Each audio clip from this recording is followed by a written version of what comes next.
Okay, तो hello everyone, this is Raj sir और start करते हैं हम chapter 8 human health and disease and ये चैप्टर है आपका 12th क्लास में। Okay, biology. तो इस चैप्टर में अपन देखते हैं सबसे पहले हेल्थ के बारे में। तो सबसे पहले तो हम यही जानेंगे कि एक्चुअल में हेल्थ क्या होती है।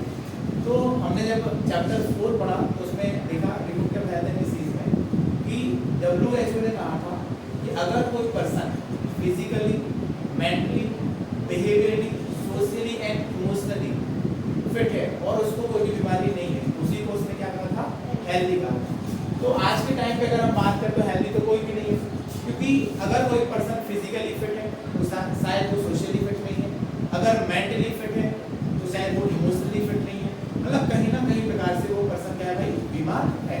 तो इस चैप्टर में हम देखेंगे डिसीज क्या है और हम डिसीज कौन कौन सी डिसीज होती है, जैसे कि बैक्टीरियल डिसीज आएगी आपकी, वायरस डिसीज आएगी, प्रोटोजोन्स हो जाएगी, हेलमिंथ्स हो जाएगी, जितनी भी बीमारी है तो सारी बीमारी इस चैप्टर में पढ़ने वाले हैं। ओके, तो स्टार्ट करते हैं हेल्थ। अब हेल्थ की अगर हम बात करें तो हेल्थ के लिए 3 साइंटिस्ट आए थे। तो 3 साइंटिस्ट ने हेल्थ के बारे में बताया था। तो सबसे पहले साइंटिस्ट आए, उनका नाम क्या था, हिप्पोक्रेट्स। कौन था, हिप्पोक्रेट्स। तो हिप्पोक्रेट्स ने क्या बताया कि अगर कोई पर्सन है और उसके अंदर क्या रहेगा, फ्लूइड रहेगा, और फ्लूइड को उसने क्या कहा था, ह्यूमर कहा था। फ्लूइड को उसने क्या कहा था, ह्यूमर कहा था। उसने कहा कि अगर कोई पर्सन है और उसके अंदर फ्लूइड प्रेजेंट है तो उसी का नाम उन्होंने दिया ह्यूमर। और उन्होंने ये भी बता दिया कि अगर किसी पर्सन के अंदर फ्लूइड रहेगा तो वो क्या रहेगा, आपका हॉट पर्सनालिटी वाला रहेगा और उसको टेम्परेचर थोड़ा सा, उसका बॉडी टेम्परेचर थोड़ा सा इंक्रीज रहेगा। ये बता के वो चले गए थे और इसलिए उन्होंने क्या दी, गुड ह्यूमर हाइपोथेसिस। तो आपके आए कौन, हिप्पोक्रेट्स। इन्होंने क्या दिया, गुड ह्यूमर हाइपोथेसिस। तो लिखा था कि एज पर Hippocrates good humour hypothesis arrived at the by reflective thought and asserted by the Hippocrates along the Indian Ayurveda system. मतलब जो हिप्पोक्रेट्स थे ये क्या थे, फादर ऑफ मेडिसिन। मतलब आज के हम जितनी भी मेडिसिन देखते हैं, जितनी भी मेडिसिन लेते हैं, तो उनके फादर कौन थे, हिप्पोक्रेट्स थे। जैसा कि मैंने आपको बताया था कि जब MBBS फर्स्ट ईयर में अपन जाते हैं तो इनका स्टैचू बना रहता है, तो वहाँ पर अपन शपथ लेते हैं, है ना, हिप्पोक्रेट्स की शपथ लेते हैं कि हम इस प्रोफेशन में फेस करने वाले हैं, ट्रेन कर रहे हैं और हम कभी भी अपने पेशेंट के साथ दुर्व्यवहार नहीं करेंगे, उसके साथ हम अच्छा व्यवहार करेंगे, है ना, और उसके दुख में शामिल होंगे। ऐसा नहीं कि पता चला कि उसका पैर टूट के आया है और अपन वहाँ पर ड्यूटी पर थे लेकिन अपन घर पर चले गए, तो ये कहीं ना कहीं दुर्व्यवहार हो जाएगा। तो ऐसा व्यवहार हम नहीं करेंगे। फिर उसके बाद हिप्पोक्रेट्स ने ये तो बता दिया था भाई, इन्होंने क्या दिया था, गुड ह्यूमर हाइपोथेसिस। लेकिन दूसरे साइंटिस्ट आए तो इन्होंने ये बताया कि भाई बॉडी का टेम्परेचर कितना होता, 37 होता है। लेकिन ये प्रूव नहीं कर पाए थे कि 37 पर भी आपका ह्यूमर प्रेजेंट था, लेकिन उसका टेम्परेचर उन्होंने क्या था, बड़ा था। लेकिन जब दूसरे साइंटिस्ट आए, दूसरे साइंटिस्ट का नाम क्या था आपका, विलियम हार्वे। विलियम हार्वे आए तो विलियम हार्वे ने क्या कहा, विलियम हार्वे ने क्या किया, एक इंस्ट्रूमेंट दिया और इंस्ट्रूमेंट का नाम क्या था, थर्मोमीटर। तो थर्मोमीटर लेके आए और उन्होंने देखा कि एक पर्सन को जब चेक किया, मेजरमेंट किया, तो देखा कि जो पर्सन था उसके अंदर उसका जो फ्लूइड था वो भी प्रेजेंट था और उसका टेम्परेचर भी 37 ही था। लेकिन इन्होंने क्या बताया था कि अगर किसी पर्सन के अंदर ब्लैक वाइन या ह्यूमर प्रेजेंट रहता है तो वो पर्सन हॉट पर्सनालिटी वाला रहेगा और उसका टेम्परेचर थोड़ा सा बड़ा रहेगा। लेकिन विलियम हार्वे ने डिस्प्रूव कर दिया। विलियम हार्वे ने क्या किया, ये डिस्प्रूव कर दिया। उसने क्या कहा कि लिखा डिस्प्रूव ब्लड सर्कुलेशन एक्सपेरिमेंट। उन्होंने इनके एक्सपेरिमेंट को क्या कर दिया था, डिस्प्रूव कर दिया था। And good humour hypothesis and health demonstrate normal body temperature as person as black white using thermometer। उन्होंने किसका यूज किया था, थर्मोमीटर। और थर्मोमीटर का यूज किया तो उस पर्सन का टेम्परेचर क्या था, नॉर्मल था, मतलब 37 था और उसको बुखार नहीं था। लेकिन इन्होंने तो यही बताया था कि उसको फीवर होगा। तो इनकी हाइपोथेसिस क्या हुई भाई, डिस्प्रूव। मैंने आपको दो बताए थे, एक तो होता आपका हाइपोथेसिस और एक होता आपका थ्योरी। हाइपोथेसिस वह होता है जो अनप्रूव और थ्योरी वह होता है जो प्रूव हो चुका हो। जैसे कि सपोज दैट आप अभी 12th क्लास पढ़ रहे हो, अभी आपने सोच लिया कि हमारी 12th क्लास में 90% हमको बनाना है, लेकिन अभी बनी थोड़ा ना। तो जिस दिन 90% बन जाएगी तो उसको बोलेंगे हम थ्योरी, और अभी आपने सोच के रखा है, मतलब ये क्या हो जाएगी आपकी हाइपोथेसिस। तो ऐसे इनकी ये हाइपोथेसिस थी, ये प्रूफ नहीं होगी, और प्रूफ नहीं होती तो उसको अपन क्या बोला अपन ने, हाइपोथेसिस। तो हेल्थ का है, हेल्थ का डेफिनेशन दिया गया कि health is a state of body and mind where there was a balance of certain humour, example person with black bile belong not personality and head fever, उसने sorry not personality and head fever। तो Hippocrates ने यही कहा था कि अगर कोई person रहेगा और उसके अंदर ब्लैक बाइल है तो वो पर्सन हॉट पर्सनालिटी वाला रहेगा और उसके अंदर क्या रहेगा भाई, फीवर रहेगा। लेकिन विलियम हार्वे ने क्या कर दिया था, इनकी हाइपोथेसिस को क्या कर दिया था, डिस्प्रूव कर दिया था। तो लिखा भी है कि mind good humour disproved by William Harvey good humour hypothesis. फिर इसके बाद आए थे आपके एक और साइंटिस्ट, बायोलॉजिस्ट। और बायोलॉजिस्ट जानते हो, बायोलॉजिस्ट वह होते हैं जो बायोलॉजी की स्टडी करते हैं, तो उनको फिर क्या बोलते हैं भाई, बायोलॉजिस्ट। तो वैसे इसमें नाम नहीं दिए गए किसी साइंटिस्ट का, लेकिन ये आए थे। इन्होंने क्या कहा कि जो हमारा इम्यून सिस्टम होता है, तो इम्यून सिस्टम कैसे मेंटेन करता है, हमारा जो माइंड रहता है, तो माइंड के अंदर आते हैं दो सिस्टम। जो हमारा ब्रेन रहता है, तो ब्रेन इन्फ्लुएंस होता है दो सिस्टम से, एक तो आपका न्यूरल सिस्टम और दूसरा एंडोक्राइन सिस्टम। अब ये न्यूरल सिस्टम और एंडोक्राइन सिस्टम जो हमारे जो माइंड इन्फ्लुएंस करता है, तो इनसे मेंटेन होता है हमारा कौन सा, इम्यून सिस्टम। और जो भी हमारा इम्यून सिस्टम रहेगा तो यही मेंटेन करता है हमारी किसको, हेल्थ को। मतलब हम वीकेंड से हम ऐसा बोल सकते हैं कि अगर हमारा इम्यून सिस्टम अच्छा है तो हम हेल्दी हैं, और अगर हमारा इम्यून सिस्टम खराब है तो हम क्या है, अनहेल्दी। सीधी सी बात ही हो जाएगा, है ना। तो यही इसमें लिखा बेटा कि mind influence our immune system through neural and endocrine system and that our immune system maintain our health. अगर हमारा इम्यून सिस्टम अच्छा है तो हमारी हेल्थ भी क्या रहेगी, आपकी मेंटेन रहेगी, और अगर हमारा इम्यून सिस्टम खराब है तो हमारी हेल्थ भी क्या हो जाएगी भाई, खराब हो जाएगी। तो लिखा ना, ये हेल्थ की डेफिनेशन जो मैंने बताया कि state of complete physical, mental and socially and physiological wellbeing is called health. फिर health is not simply absence of disease और फिजिकल फिटनेस। मतलब उसने ये कहा कि ऐसा नहीं है कि अगर हम फिजिकल फिट हैं और हमको कोई बीमारी नहीं है तो हम हेल्दी ना, इसके अलावा हमको फिजिकली तो होना ही चाहिए, हमको बीमारी नहीं होना चाहिए, फिर मेंटली भी, सोशली भी, बिहेवियरली भी और इमोशनली भी। तो हमको सभी तरीके से फिट होना चाहिए, तो उसी को हम क्या बोलेंगे बेटा, हेल्दी हो जाएंगे। ठीक है ना, तो ये हो जाएगा आपके हेल्थ की डेफिनेशन। अब स्टार्ट करते हैं the factor affecting of health. Factor affecting of health, तो यहाँ पे अगर हम बात करें फैक्टर अफेक्टिंग की, मतलब ऐसे कौन कौन से फैक्टर हैं जो हमारी हेल्थ को अफेक्ट करते हैं, हमको बीमार बनाते हैं, इन फैक्टर के नाम बताना है। तो उसको ही देखते हैं। तो सबसे पहले आ जाएगा आपका मेंटल स्टेट। हमारा जो मेंटल, हम कैसा सोचते हैं, तो ये भी कहीं ना कहीं बीमारी का कारण है। अगर हम लोगों के बारे में अच्छा सोचते हैं तो इसी को बोलते हैं हम पॉजिटिव थिंकिंग। अगर हम लोगों के बारे में बुरा सोचते हैं तो ये होता है हमारा नेगेटिव थिंकिंग। तो ये भी डिपेंड करता है हमारे ब्रेन पर, क्योंकि हमारे ब्रेन में क्या होता है, न्यूरोट्रांसमीटर निकलते हैं। दो तरह के न्यूरोट्रांसमीटर निकलते हैं, एक को बोलते हैं पॉजिटिव, और पॉजिटिव का दूसरा नाम होता है एक्साइटेड, और एक होता है आपका नेगेटिव, और नेगेटिव का दूसरा नाम क्या होता है, इनहिबिटरी। तो जब हम पॉजिटिव सोचते हैं तो हमारी बॉडी से पॉजिटिव न्यूरोट्रांसमीटर निकलते हैं। सर न्यूरोट्रांसमीटर क्या होते हैं?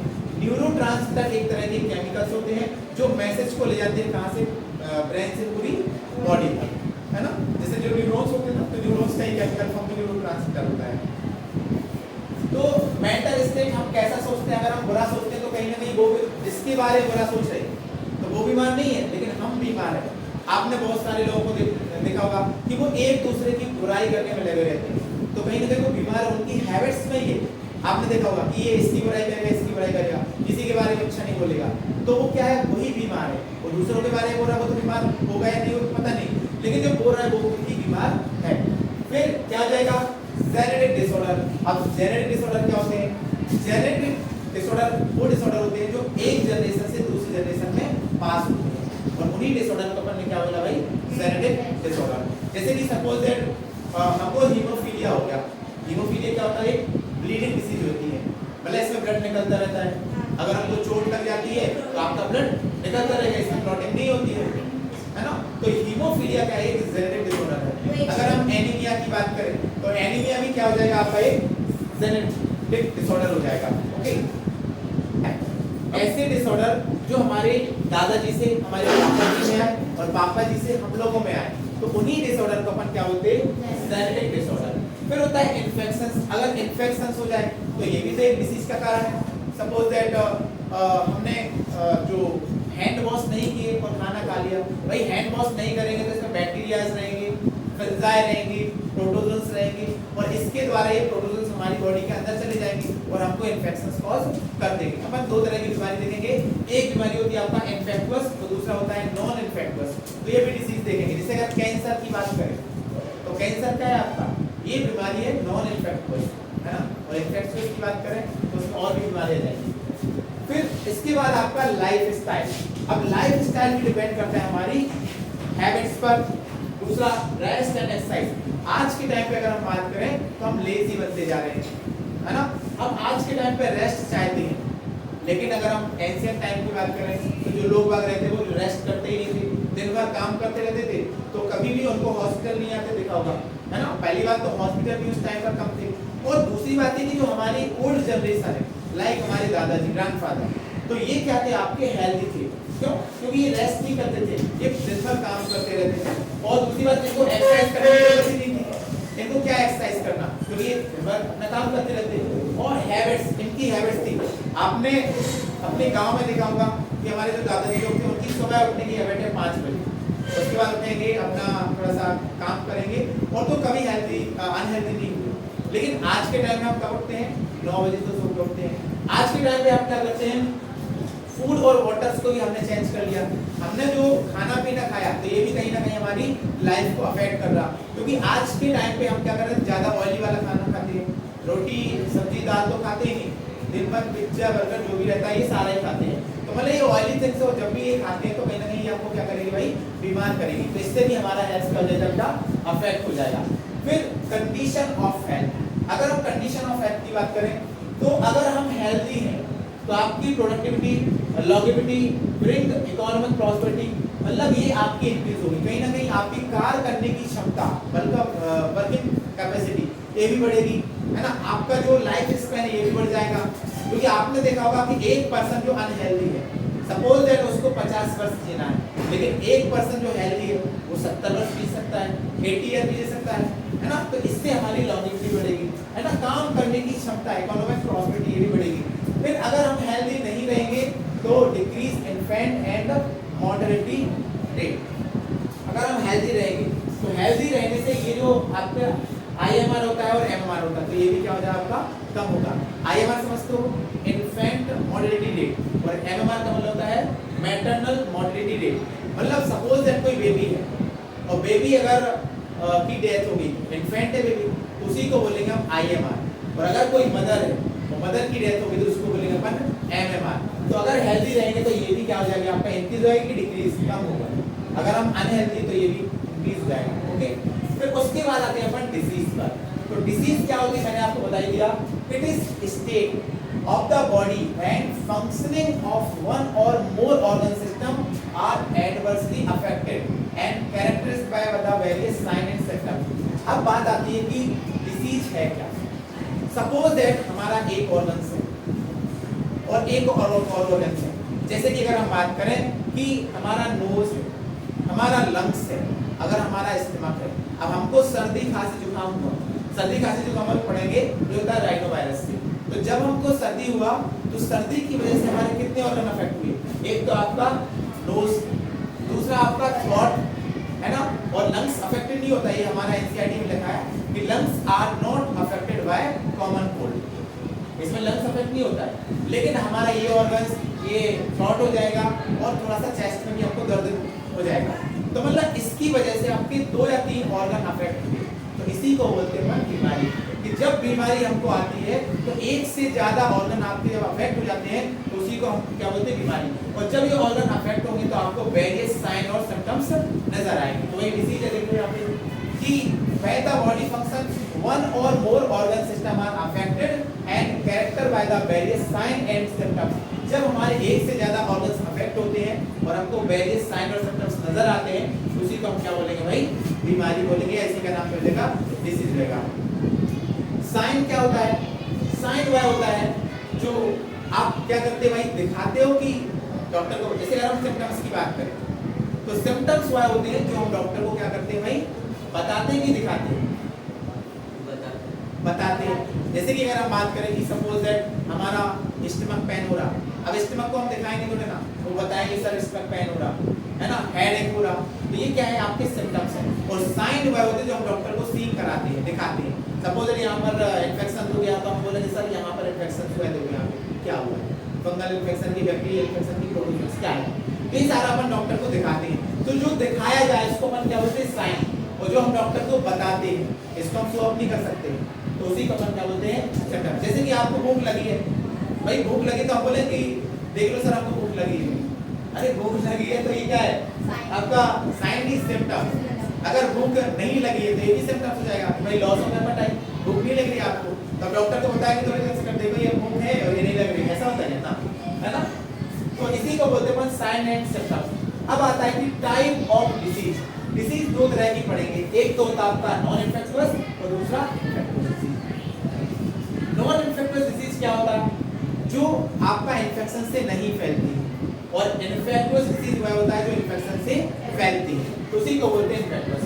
जैसे कि transmission from one person to another, तो नॉन इन्फेक्टियस फैलेगी क्या, नहीं फैलेगी, एक पर्सन से दूसरे पर्सन में बीमारी नहीं फैलती, और ऐसी बीमारी को अपन क्या बोलते हैं, नॉन इन्फेक्टियस। और जो बीमारी एक पर्सन से दूसरे पर्सन में फैल जाती है उसको अपन क्या बोलते हैं बेटा, इन्फेक्टियस। जैसे कि अगर हम बात करें एग्जांपल की, तो कैंसर क्या है आपका, कैंसर क्या है आपका, नॉन इन्फेक्टियस डिसीज, ये एक पर्सन से दूसरे पर्सन में नहीं फैलेगा। और अगर हम एड्स की बात करें तो एड्स क्या होता है आपका, इन्फेक्टियस डिसीज, ये एक पर्सन से दूसरे पर्सन में फैल जाएगा। तो अपन ये पूरे ही टॉपिक ही है, एड्स भी पूरा पढ़ेंगे, कैंसर भी पूरा पढ़ेंगे, तो उस टाइम पे अपन बात कर लेंगे, है ना। एड्स क्या होता है, acquired immunodeficiency syndrome that's spread from body fluids one person to another person.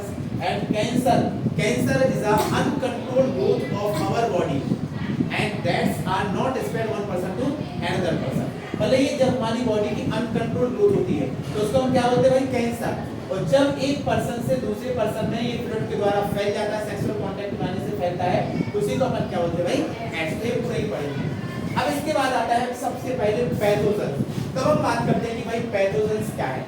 सीधी बात ये, पैथोजन्स क्या होते हैं, ऐसे रोगजनक जो बीमारी को कॉज करते हैं, उसी को हम पैथोजन्स बोलते हैं। इंग्लिश में कहें तो disease causing organism also known as pathogens. ऐसे ऑर्गेनिज्म जो बीमारी फैलाते हैं, उसी को हमने क्या कहा भाई, पैथोजन्स कहा। जैसे कि अगर हम बात करें बैक्टीरिया, वायरस, प्रोटोजोन्स, हेल्मिंथ्स और फंजाई, तो हमको इस चैप्टर में 5 टाइप ऑफ पैथोजन्स पढ़ना है ना। इस पैथोजन्स के बारे में अपन देखेंगे। ओके, तो disease causing organism is called pathogens and most parasite are pathogens.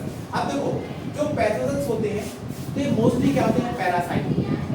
जितने ही पैथोजन्स होते हैं ये मोस्टली क्या होते हैं आपके, पैरासाइट। पैरासाइट वह होता है जो अपना भोजन खुद से नहीं बनाता है, परजीवी बोलते हैं इसको, जो दूसरों पर डिपेंड करता है, उसी को अपन क्या बोलते हैं, पैरासाइट। जैसे अगर हम मच्छर की बात करें, मॉस्किटो, तो मॉस्किटो क्या है आपका, तो ये पैरासाइट ही तो है, ये अपना भोजन बनाता है कि नहीं, ये तो हमसे खून लेता है ना, खून चूसता है। तो इसके बाद अच्छा मलेरिया देखेंगे उसमें बताऊंगा पूरा, तो ये हो जाएगा आपका पैथोजन्स। तो पैथोजन्स लिविंग इन और ऑन द होस्ट बॉडी, या तो ये हमारी बॉडी के अंदर भी हो सकते हैं या हमारी बॉडी के बाहर भी सकते हैं। अगर अंदर है तो उसको बोलते हैं हम एंडोपैरासाइट, अगर बाहर है तो उसको हम बोल देंगे एक्टोपैरासाइट। जैसे अगर हम जू की बात करें, जू में रहते हैं ना, तो ये क्या है, एंडो की एक्टो, ये एक्टो है, ये भी पैथोजन्स है, हमारी बॉडी खून चूसने का काम कर रहे हैं, क्या काम, तो कुछ नहीं है ना, तो अपन दिन भर ऐसे करते रहते हैं, तो ये क्या है आपके एक्टोपैरासाइट है। और अगर हमारी बॉडी के अंदर बैक्टीरिया है तो वो क्या है आपका,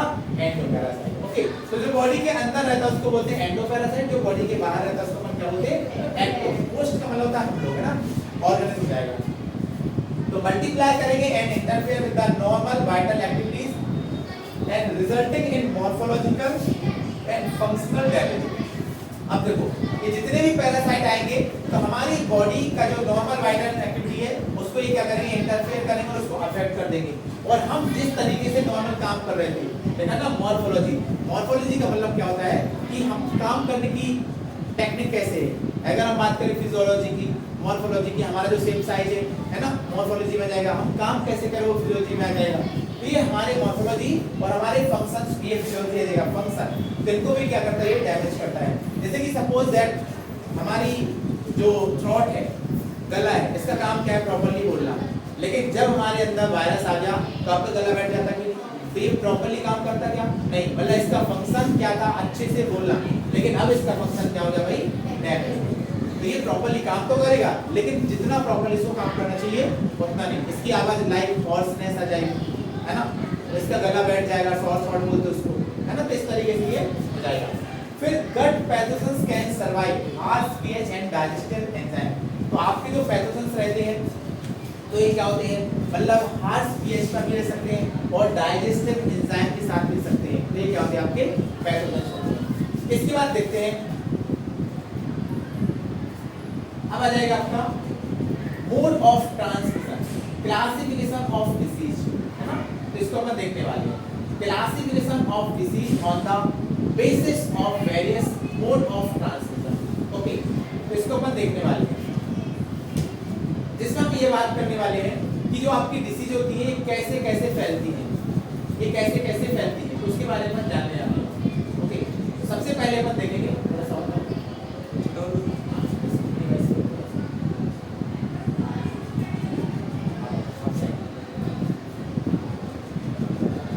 स्टार्ट करते बेटा, classification of disease on the basis of transmission. अब ट्रांसमिशन का मतलब क्या होता है कि ट्रांसमिट होना।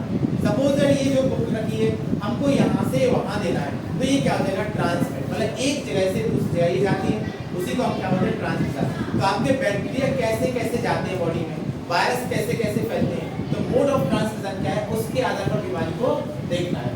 तो अपन देखेंगे मोड ऑफ ट्रांसमिशन, या जो पैथोजेंस कह लेंगे आपके बैक्टीरिया, वायरल, प्रोटोजोन्स, हेल्मिन्थ्स और फंजाई, तो ये आपके पैथोजेंस हो जाएंगे। अब इनका मोड ऑफ ट्रांसमिशन क्या क्या है, तो हम बात करेंगे सबसे पहले एयर, ड्रॉपलेट एंड एरोसोल्स। अच्छा, ड्रॉपलेट समझते हो, है ना, पानी की बूंद या जो हम सलाइवा निकालते हैं इसकी ड्रॉपलेट, लेकिन तो एक बूंद है ना, ड्रॉपलेट्स मतलब स्मॉल लिक्विड लाइक सॉल्यूशंस की अपन ड्रॉपलेट बोलेंगे, छोटा सा। तो इसके बाद अगर हम बात करें जैसे कि ऑब्जेक्ट वर्ड, जैसे कि पेन, नॉब, अगर हम बात करें सपोज हमको स्नीज सिखाया, हमने छींका, अब इसके बाद जब हम छींकेंगे तो हमारे माउथ पार्टिकल्स निकलेंगे, ऐसी को माउथ ड्रॉपलेट निकलेंगे। तो ये माउथ ड्रॉपलेट अगर हम ये लिए तो इस पर जाएगी। अब इसको हमने क्या किया, आपके यहाँ पे रख दिया, और जिसकी पेंसिल रहेगी वो इसको ले लेगा, तो हमारे ड्रॉपलेट इसमें है और उसको इसने टच किया, तो हमारे ड्रॉपलेट किसके कांटेक्ट में आएगी, जिस पर्सन ने इस पेंसिल को लिया तो उसके कांटेक्ट में आएगी। तो ये बीमारी सपोज हमारा वायरस है, तो हमारा वायरस उसके पास भी चला जाएगा, ठीक है ना। तो ये होता है आपका ड्रॉपलेट, मतलब पेन से भी हो सकता है, नोक से भी हो सकता है। फिर होता है आपका कि इनमें कौन कौन सी बीमारी फैलती है, जैसे अगर हम बैक्टीरिया की बात करें तो निमोनिया एंड डिप्थीरिया, तो ये आपका एयर ड्रॉपलेट से फैल सकता है।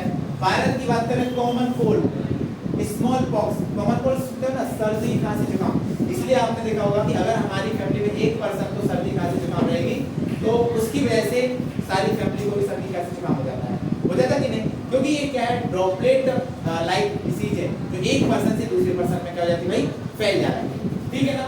फिर प्रोटोजोन्स इसका कुछ नहीं है, एलर्जी। अब अपन देखते हैं डायरेक्ट कांटेक्ट, जो ऐसे बीमारी जो डायरेक्ट कांटेक्ट में आने से फैलती है, जैसे अगर हम बात करें टेटनस, है ना, तो टेटनस क्या होता है, टेटनी नामक बैक्टीरिया से होता है और ये डायरेक्ट कांटेक्ट में आने से फैलता है, ये भी अपन पढ़ेंगे टेटनस के बारे में।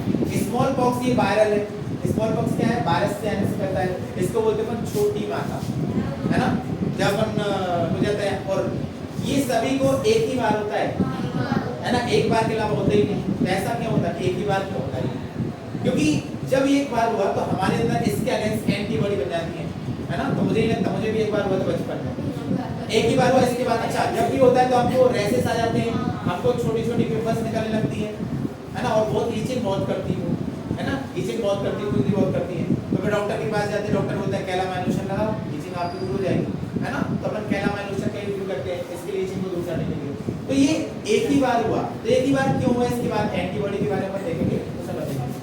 फिर इसके बाद क्या है, कॉन्टामिनेटेड फूड एंड वाटर। अब ऐसी बीमारी जो पानी और भोजन से फैलती है, तो वो कौन कौन सी बीमारी हो जाएंगी, तो उसका नाम क्या जाएगा आपका टाइफाइड। ये पूरा पढ़ना है अपन को, टाइफाइड क्या है ना।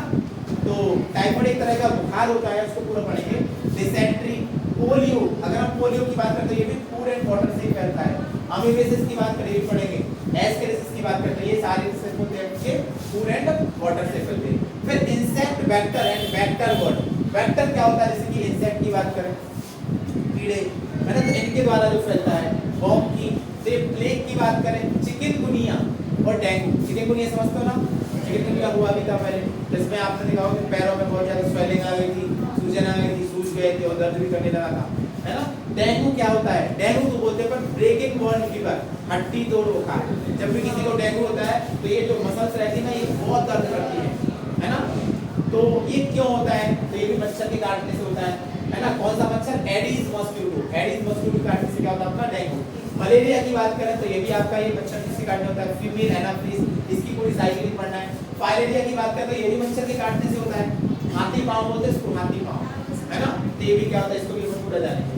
फिर अगर हम बात करें बॉडी फ्लड, मतलब बॉडी फ्लड से कौन कौन सी बीमारी फैलती है, तो सिफिलिस की बात करें ये भी बॉडी फ्लड से, लाइक स्पम है ना, ये सेक्सुअल कांटेक्ट में वाली डिजीज है।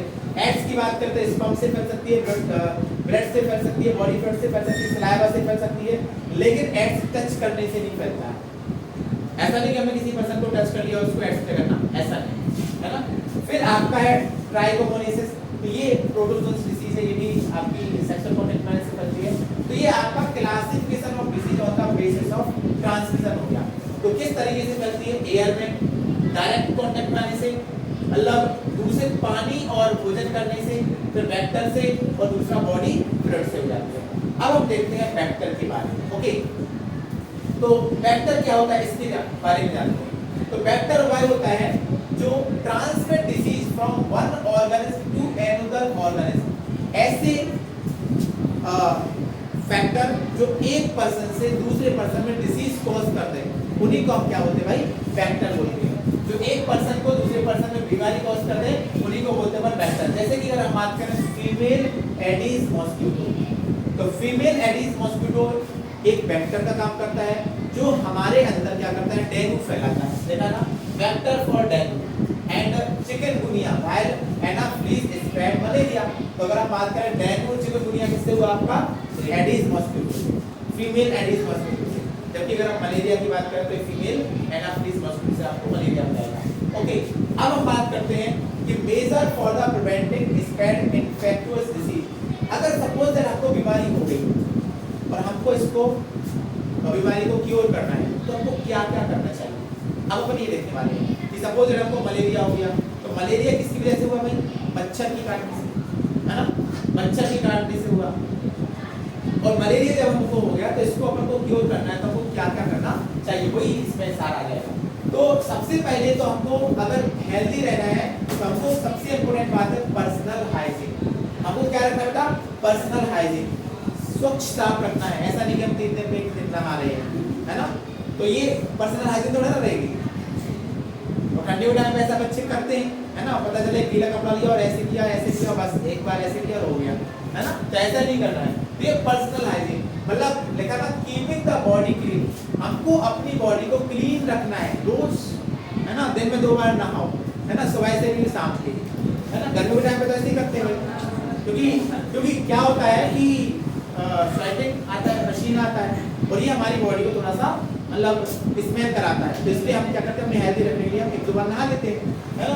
फिर दूसरा है consumption of clean drinking water. हमको पानी साफ पीना है, ऐसा नहीं गंदा पानी पी लिया, है ना। तो हमको साफ पानी पीना है। फिर फूड, वेजिटेबल एंड फ्रूट। अगर हम बाजार से फल लाए, अगर हम बाजार से सब्जी लाए या फिर हमने भोजन पैक कराया तो उनको भी देखकर खाना है, साफ सही है कि नहीं। पता चला कि आपने जलेबी खाया और उसमें कुछ और फीकल मैटर वगैरह लाए, है ना। जो ये भी इसकी बात करेंगे, जो फ्लाई रहती है ना, तो फ्लाई के कुछ उसमें पार्टिकल्स एडजस्ट हो जाते हैं और उसको हम खाते हैं, वाह this is very tasty jalebi, है ना। तो ऐसा नहीं करना है, ये भी बीमारी का कारण है। फिर पब्लिक हाइजीन, है ना। पब्लिक हाइजीन मतलब समझते हो कि आपको पब्लिकली साफ सफाई करना। अच्छा, अपन को नहीं करना, ये तो वैसे काम किसका है, उनके पीछे जो रहते हैं नगर पालिका में रहते हैं उसका काम है कि भाई पता चला कि हमारे बाहर नाली है तो उसको साफ सफाई करवाए, है ना।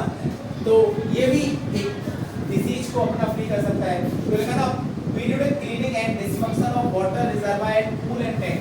सपोज दैट हमारे घर के सामने का थोड़ा सा पूल भर गया, बारिश का टाइम अभी आया तो पूल भर ही जाता है, तो उसको अपन को टाइम टू टाइम साफ करवाते रहना चाहिए, क्योंकि इसमें बहुत ज्यादा मच्छर पनपते हैं, है ना, और ये क्या करेंगे हमारे घरों में आएंगे और हमको बीमार बनाएंगे। तो अगर पानी भर गया तो उसको हमको साफ करवाते रहना चाहिए। अगर सपोज हमारी टंकी ऊपर रखी है, छत के ऊपर रखी रहती है, इससे पानी आता है, उसी से हम मुंह धो लेते हैं, सब कुछ कर लेते हैं, खाना बना लेते हैं, ऐसा होता है ना।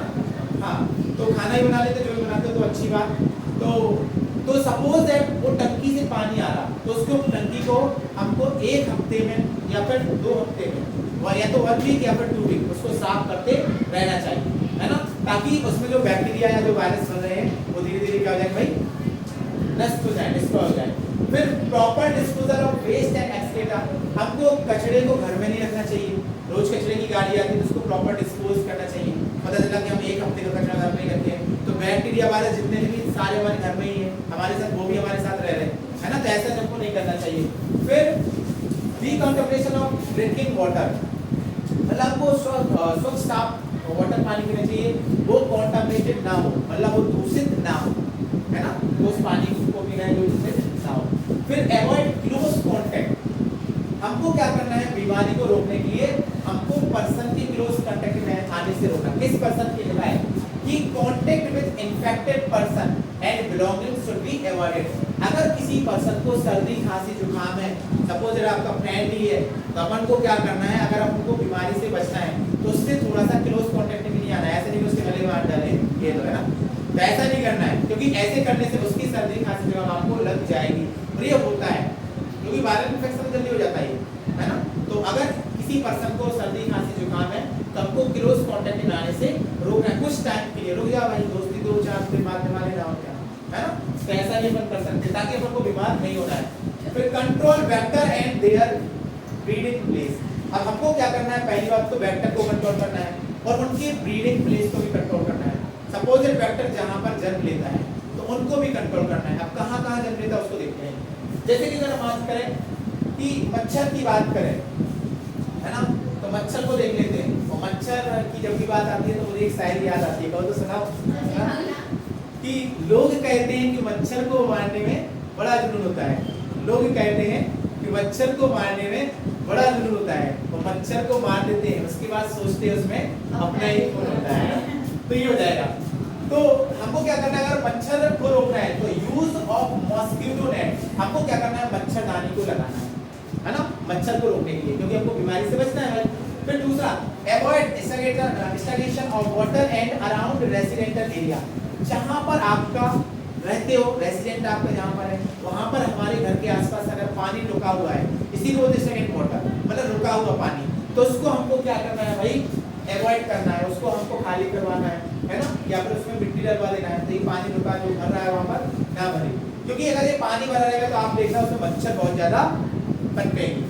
फिर regular cleaning of house and old cooler, तो हमको क्या करना, अपने घरों में जो पुराने कूलर्स हैं, जो कूलर रखे रहते हैं, अपन क्या करते हैं, बाहर कूलर को रख देते हैं और उसमें महीने 2 महीने तो अपन देखते ही नहीं, तो नहीं ऐसा नहीं करना, क्योंकि उसमें मच्छर पनप जाते हैं और ये मच्छर हमारे अंदर आते हैं घर के अंदर और हमको बीमार कर देते हैं ना, मलेरिया कॉज कर देते हैं। फिर door and window should be provided with wire mesh, अब हमको क्या करना चाहिए, जैसे ये डोर है तो इसमें भी हमको बाहर से एक मैश लगाना चाहिए, मतलब जाली वाला वो डोर आता है कि ताकि मच्छर अंदर ना घुस सके, है ना, ये कीड़े अंदर ना आए, तो ये भी हमको करना चाहिए।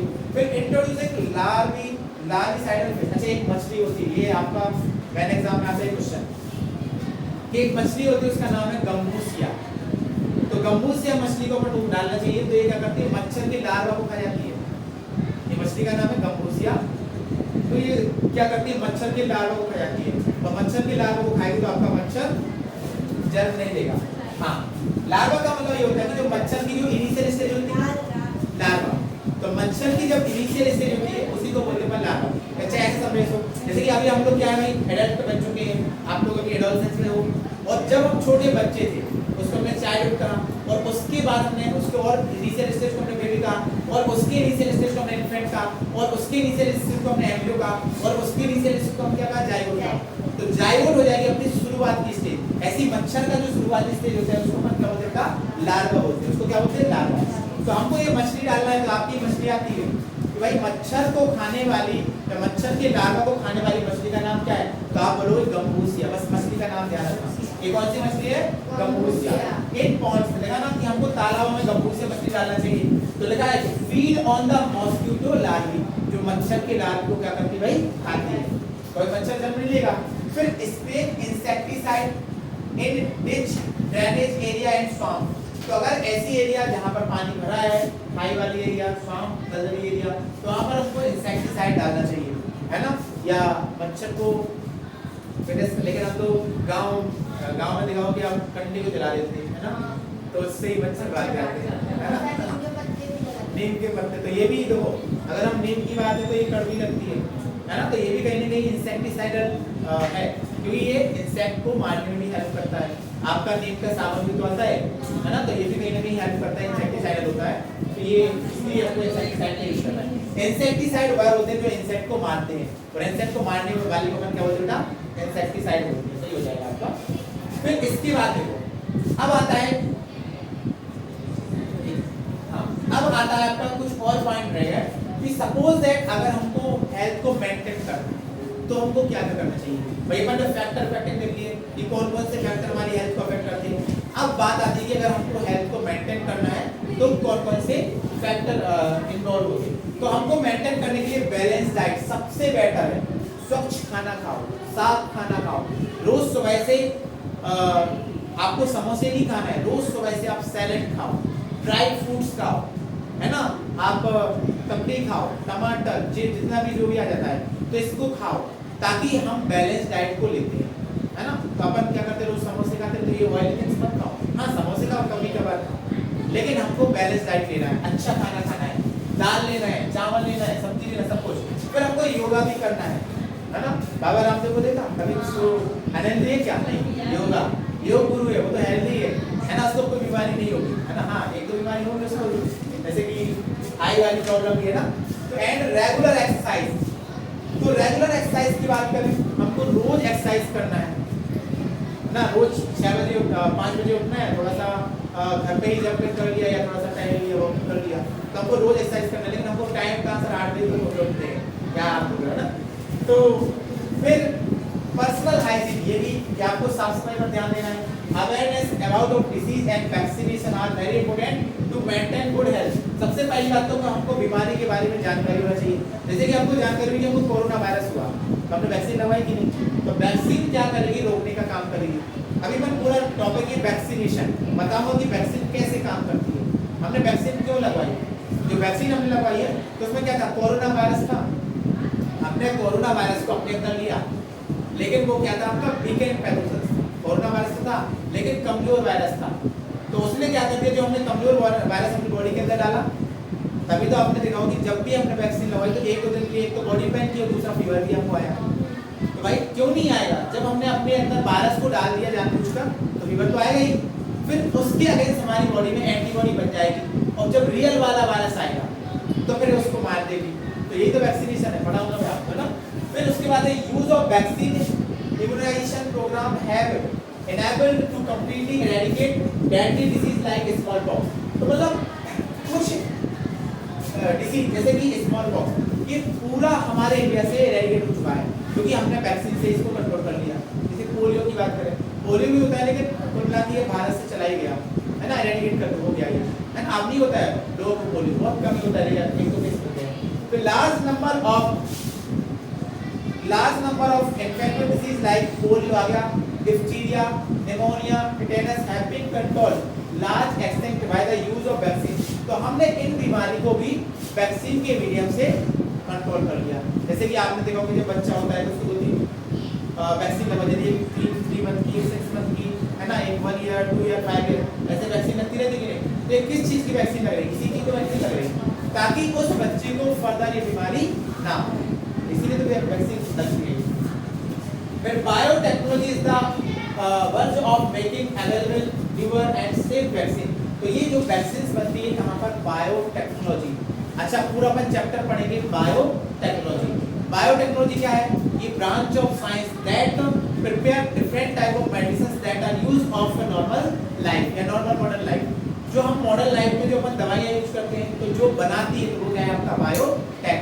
तो चैप्टर अपने 2 इसमें बायोटेक पढ़ेंगे, इसके प्रिंसिपल्स, जैसे अपन पढ़ेंगे पीसीआर पढ़ेंगे, है ना, डीएनए फिंगरप्रिंटिंग प्रिंसिपल वाले चैप्टर पर जाएंगे, है ना। तो ये जितना भी रहेगा तो सब अपन देख लेंगे। फिर discovery of antibiotic, various drug have never used to treat infection. अब इसके अंतर्गत हम बहुत सारी एंटीबायोटिक को डिस्कवर करते हैं। और एंटीबायोटिक क्या होता है? एंटीबायोटिक ऐसी दवाइयां होती हैं जो बैक्टीरियल इन्फेक्शन को क्या करती है, ओवरकम करती है। मतलब सपोज आपको बैक्टीरियल इन्फेक्शन हो गया, तो जैसे कि अगर हम टाइफाइड हो गया तो पढ़ेंगे टाइफाइड के बारे में। हमको जब टाइफाइड हुआ तो ये क्या है, बैक्टीरियल इन्फेक्शन, और इसको ओवरकम करने के लिए हम क्या लेंगे, एंटीबायोटिक लेंगे। तो ये हो जाएगा। तो इसके बाद अपन चैप्टर इसके बाद अपन स्टार्ट करेंगे बैक्टीरियल डिसीज।